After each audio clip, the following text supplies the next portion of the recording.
kulanti wanaagsan daawadayaasha qiimaha iyo qadarinta mudan oo meel walba dunida ka joogtaan ku soo dhawaada barnaamijka qubanaha maanta oo Washington idinkaga imanaya qodobada aan idinku hayana waxa kamid ah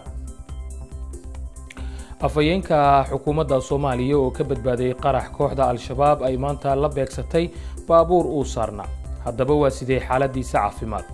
wararkii ugu dambeeyay ayaanu idin haynaa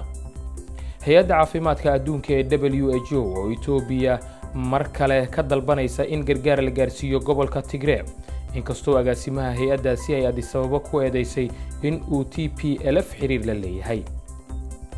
dowladda Australia waxay ugu dambeyn dalkeeda ka masaafurisay xiddiga kubadda tenniska ee dunida ee u dhashay waddanka Serbia qodobadaas iyo kuwa kale ayaad ku daawan doontaan barnaamijkeena qubanaha maanta aan ku bilownay Maxamed Ibrahim Macallim oo afayeenka xukuumadda Soomaaliya ayaa ka badbaaday qarax ismiidaamina oo lala eegtay gaari uu saarnaa Macallim oo hore saxafi u ahaa ayaa mas'uuliyadda qaraxaasi lala bartilmaameedsaday waxa sheegtay xarakada al-shabaab ila ku dhow xafiiska ra'iisul wasaaraha Soomaaliya oo VOA ay la xiriirtay ayaa xaqiijiyay in Macallim uu la filayo in berrito loo qaado caafimaad dibadda ah si xaaladiisa halkaasi loogu soo daweeyo haddaba waxaa arintan la socday oo isha ku hayay wariyaheena magaalada Muqdisho Cabdilcaziz Barrow oo haatan khadka ku jira Cabdilcaziz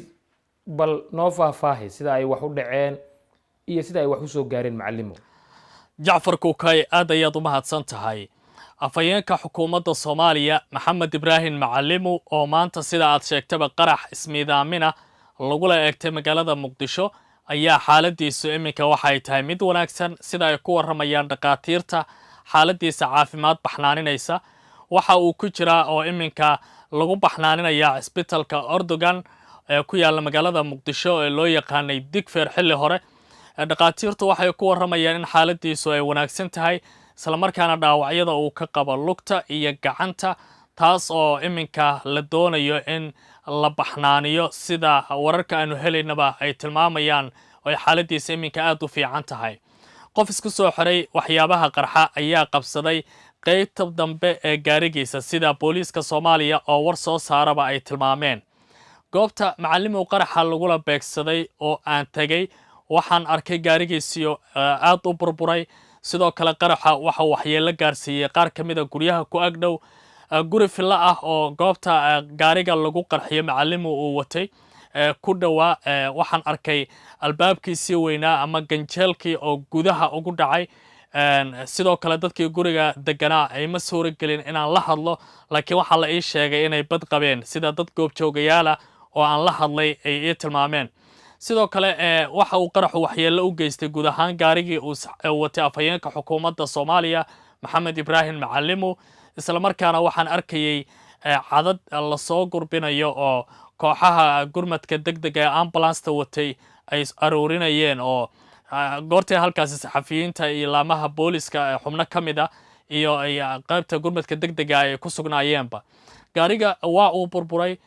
dib xooganna waa uu ka muuqanayay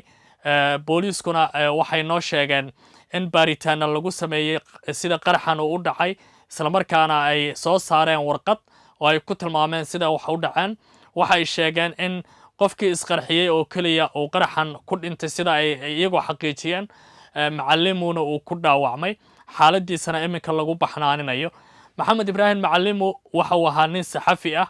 oo Soomaaliya muddo dheer waliba ka shaqeynayay Jacfar sida aad la socotay u waramaya hay'ado kala duwan oo warbaahineed oo Soomaaliya uga shaqeynayay waxa uu ka waramaya Soomaaliya gaar ahaan Muqdisho xilli dhibaatooyin amni oo aad u liidatay ee ka jirtay halkan Muqdisho aan iminka kala hadlayo dadka Soomaaliyeedna aad ay u yaqaanaan xilliga saxaafadda uu ka shaqeynayay Jacfar waxa sidoo kale xusid mudan in Macallim dhowr qarax uu hore uga badbaaday laba qarax oo dhismooyin ku yaala Liido laba xarun oo halkaas ku taala ayuu ku sugnaa waa uu ka badbaaday sidoo kale Makka al-Mukarrama oo xilli la weeraray ayaa sidoo kale uu ka badbaaday maanta qarax kale ayuu ka badbaaday laakiin qaraxyadii hore waxa uu uga dawanaa Macallim uu la kulmi jiray qaraxan isaga ayaa loola socday dad fara badan oo Soomaaliyeedna aad ay runtii uga hadleen ra-iisul wasaaraha xukuumadda oo ka mid a dadka qaraxa Macallimu ka hadlay qoraal uu soo dhigay baraha bulshada oo isticmaalo waxa uu ka hadlay xaaladda gaartay Macallimu waxa uu sheegay inuu ka xun yahay dhinaca kale waxa uu ku eedeeyay dhinacyada dawladda ka soo horjeeda inay qaraxaasi ka dambeeyeen aad baad u mahadsantahay Jacfar aad baad u mahadsantahay Cabdilcasiis Barrow ayuu kaasi ahaa oo magaalada Muqdisho inagala soo warramayay magaalada Colleyville ee gobolka Texas ee dalkan Mareykankana nin dadku afduubtay macbad ay yuhuuddu leeyihiin ayaa la toogtay 4 ruux oo uu gudaha macbadkaasi ku haystayna waa la soo badbaadiyay kadib markii saacado badan isaga iyo ciidamada amnigu ay rasaas isweydaarsadeen ninka dadkaasi afduubtay ayaa dalbanayay in la sii daayo khabiir ku takhasustay neerfaha oo Pakistan u dhalatay oo lagu helay dambi ah in ay disho ciidamada Mareykanka ah oo ku sugnaa dalkaasi Afghanistan mid ka mid ah 4 qof ee la haystay ayaa intii ismariwaagu uu socday la sii daayay halka 3 kalena la soo bixiyay 9kii fiidnimo markii koox FBI ah oo si gaar ah u tababaran ay gudaha u galeen dhismaha ninka afduubka sameeyay ayaa la dilay waxaana FBI-du ay sheegtay in ay baari doonto dhacdadan FBI-da iyo afayeenka booliska ayaa ka gaabsaday in ay ka jawaabaan su'aalo la xiriira cidda toogatay ninkaasi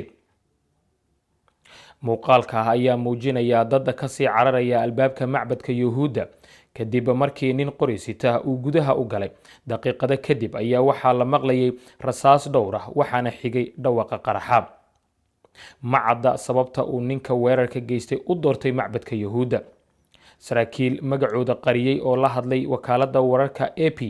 ayaa sheegay in ninkan afduubka sameeyay uu dalbaday sii deynta Caafiya Sidiiqu oo ah haweeney ku takhasustay neerfaha oo Pakistan u dhalatay taasoo looga shakisan yahay in ay xiriir la leedahay Al-Qaacida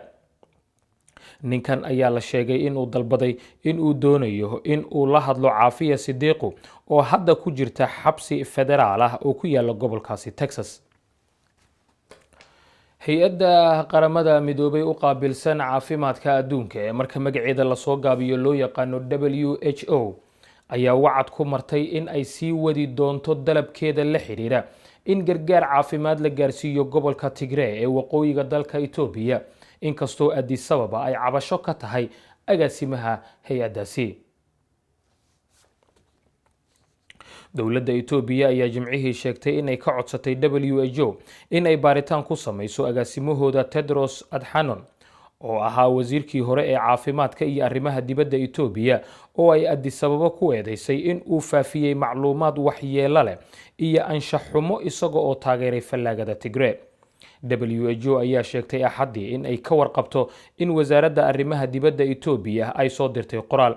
laakiin waxay ku nuuxnuuxsatay WHO waxay sii wadi doontaa in ay weydiisato dowladda Itoobiya in ay ogolaato in ay helaan sahayda iyo adeegyada bini'aadanimo ee la gaarsiinayo 7 milyan ee qof ee ku nool gobolkaasi Tigray oo ku hoos nool go'doomin dhab ah in ka badan 1 sano Addis Ababa ayaa cabashadeeda gudbisay kadib markii Tedros oo ah qofka ugu magaca weyn Tigrayga dibadda isbuucii hore uu xaaladda gobolka Itoobiya ku tilmaamay naar wuxuuna sheegay in dowladdu ay ka hortagayso dawooyinka iyo gargaarka kale ee dadka lagu badbaadinayo oo la gaarsiiyo gobolkaasi Tigray dowladda Itoobiya ayaa sheegtay in hadalladiisa ay halis ku yihiin hufnaanta WHO waxayna dalbadeen in Tedros lagu baaro anshax xumo iyo xadgudub mas'uuliyadiisa shaqo iyo waliba midda sharci waxay ku eedeysay Tedros in uu taageeray jabhadda TPLF oo ah cadowga dowladda federaalka ah ee dagaalka 14 bilooda uu ka socdo waqooyiga dalkaasi ergada Itoobiya ee qaramada midoobay ayaa sidoo kale ka mudaharaaday hadalka madaxa WHO waxayna ugu baaqeen Tedros in uu ka tanaasulo wax kasta oo khuseeya Itoobiya militariga dalka Mali ayaa sheegay in uu raadin doono sidii maxkamad caalami ah ay u joojin lahayd waxa ay Bamako ugu yeertay cunaqabatayn sharci darro ah oo uu ku soo rogay urur dhaqaale oo ka jira gobolka galbeedka Afrika sababo la xiriira dib u dhaca ku yimid doorashada dalkaasi tallaabooyinkani waa sharci darro marka loo eego heshiisyo caalami ah oo ay ku jiraan kuwa mamnuucaya cunaqabataynta ka dhanka ah wadamada aan badda lahayn sida Mali ra'iisul wasaaraha ku-meel gaarka ah ee dalkaasi ayaa sidaasi ku sheegay waraysi shalay la sii daayey. hogaamiyeyaasha wadamada ku bahoobay ururka ECOWAS ayaa horaantii bishan isku raacay in dalka Maali la saaro cunaqabatayn dhanka ganacsiga ah iyo in la xiro xuduudaha. go'aankaasi oo ay markii dambe taageereen Mareykanka, Midowga Yurub iyo Faransiiska oo horay u gumaystay dalkaasi. tallaabadan ayaa daba socotay soo jeedin ka timid militariga Maali oo ahayd in xukunka dalkaasi ay sii joogaan ilaa 5 sano ka hor inta aan la qaban doorashada, inkastoo ay jiraan shuruudo caalami ah oo ku aadan in ay ixtiraamaan ballanqaadka ah in doorashada la qabanayo bisha February ee soo socota. marka laga soo tago xiritaanka xuduudaha iyo cunaqabataynta ganacsi, madaxda ECOWAS waxa ay hakiyeen kaalmadii dhaqaale ee Maali waxayna xayireen hantidii dalkaasi ee bankiga dhexe ee galbeedka Afrika.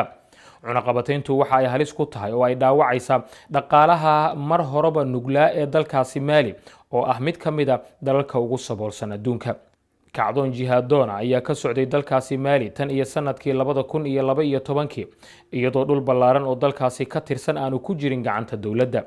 Maali waxay durbaba bilowday in ay dareento saameynta cunaqabataynta. dhowr diyaaradood oo ay ku jirto Air France ayaa joojiyay duulimaadyadii ay ku tegi jireen Bamako.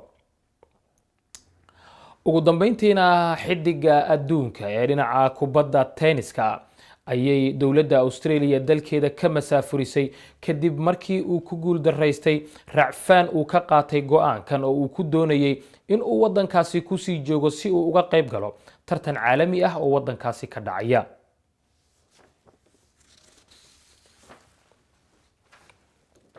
Australia waxa ay kansashay fiisaha ciyaartoyga tenniska ee kaalinta koowaad ee adduunka sababo la xiriira caafimaadka iyo tallaal la'aan. taageerayaasha Novak Djokovic ayaa aaminsan in si cadaalad darro ah loola dhaqmay ciyaaryahanka kadib markii uu yimid Melbourne toddobaadkii hore. waxa ay sheegeen in masaafurintiisu ay ahayd mid bini-aadannimada ka baxsan iyo wax laga xumaado kadib markii madaxa maxkamadda cadaaladda federaalka Australia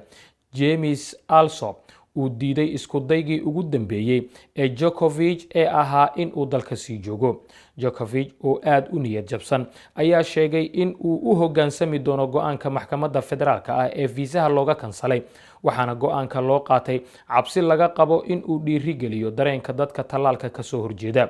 Djokovic ayaa Melbourne ka soo raacay diyaarad ku wajahan magaalada Dubai. guud ahaana daawadayaal barnaamijkeennii qubanaha maanta inta ayaan ku soo gabagabaynaya. intaynu mar kale hawada dib ugu kulmayno haddii uu eebbe idmo, waxaan idinku dhaafayaa nabadgelyo.